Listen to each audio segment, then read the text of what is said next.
Hey, mission partners, I hope all is well in the middle of a crazy time of pandemic, quarantine.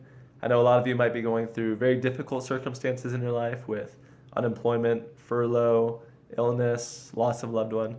So please know that I'm praying for you in the middle of this Easter season.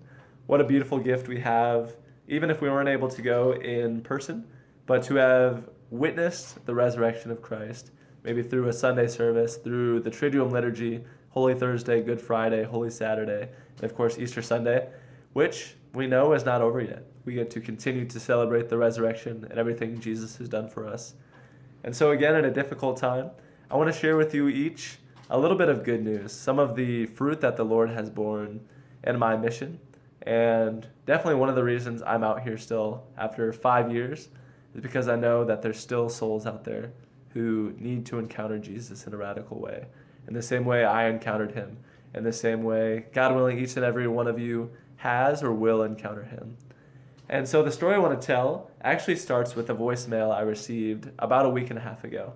So I'll go ahead and play that voicemail now, hopefully with some appropriate bleeps in there. 7:51 p.m. Hey, Cody. It's Matt. I don't know if you remember me. It's from like 4 years ago or whatever. Fuck it's been.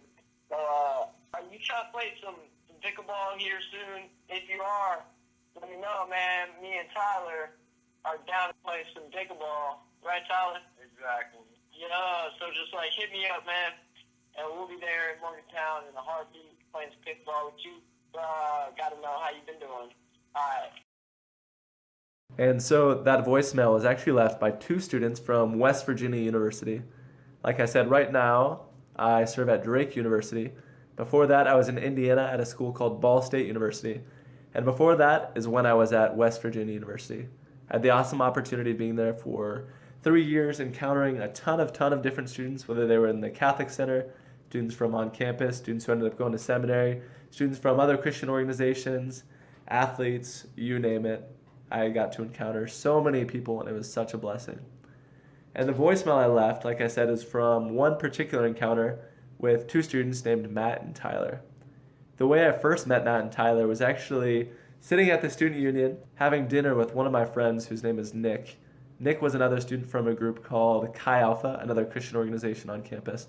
We're able to talk about the Catholic faith, talk about the Christian faith. What do we share in common? What are some of these points of differentiation?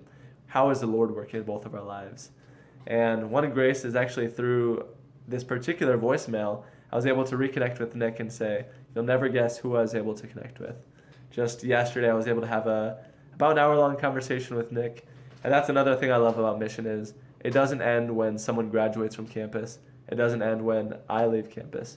Those will be lifelong friendships, lifelong opportunities for us to continue to walk in the Lord together and for the Lord to have his will be done in our lives, for accountability, for discipleship. And so in any case, Nick and I were sitting at the student union at West Virginia, eating some Chick-fil-A, and all of a sudden these two guys come up to us, Matt and Tyler, and they say, hey, you guys, this might be a weird question, but can we sit with you? And I go ahead and say, sure, please sit down. As a missionary, it's such a blessing anytime any student would ever come up to me and say, I actually want to talk to you. Reminds me of the story of Nicodemus in the Gospels, John chapter 3, when he actually goes to approach Jesus rather than Jesus approaching him. There's a curiosity. And this particular night, I said, yes, please sit down. They said, are you sure? Are you sure? Like, sorry if we're being weird. I said, please sit down. I invite you. Me and Nick invite you. And so one of the things Matt and Tyler proceeded to tell us is that they're actually high on drugs that night. One of the things they'd gotten into over the course of their college career was drinking, marijuana, and harder drugs. So that particular night, they're on some harder drugs and basically told us, we're tripping a little bit, we need someone to talk to, we need someone to interact with. And so we were able to sit down with them and see why exactly is it that they're pursuing happiness in these ways. Why are they turning to drugs? Why are they turning to the parties? Even if it was just the two of them in a room.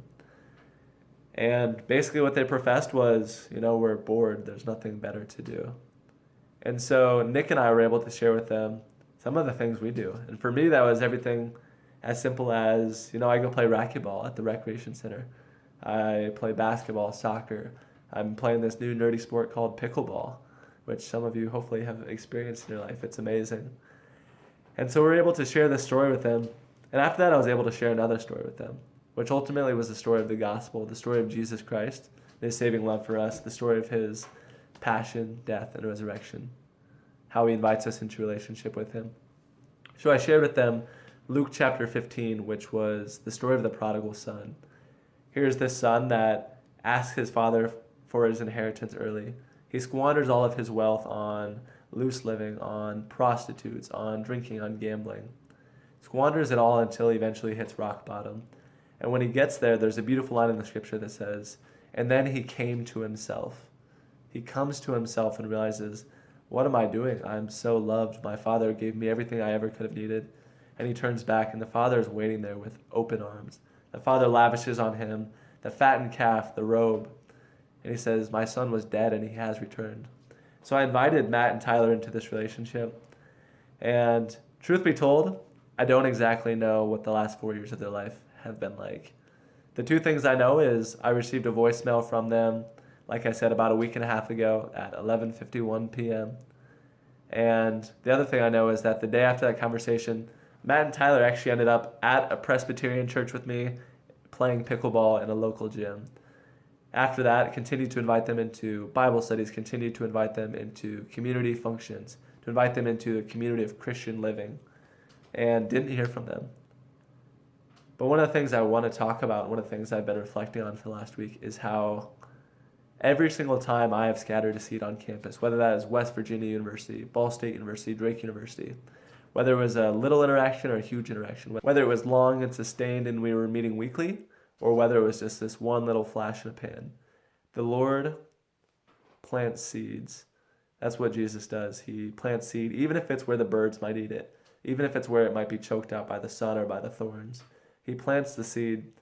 And it was an incredible reminder for me as I got this call from these two guys that, quite frankly, I have not remembered for the last 4 years, but that they remembered the message I taught. They remembered that interaction, so that in another moment, 4 years later, they called me.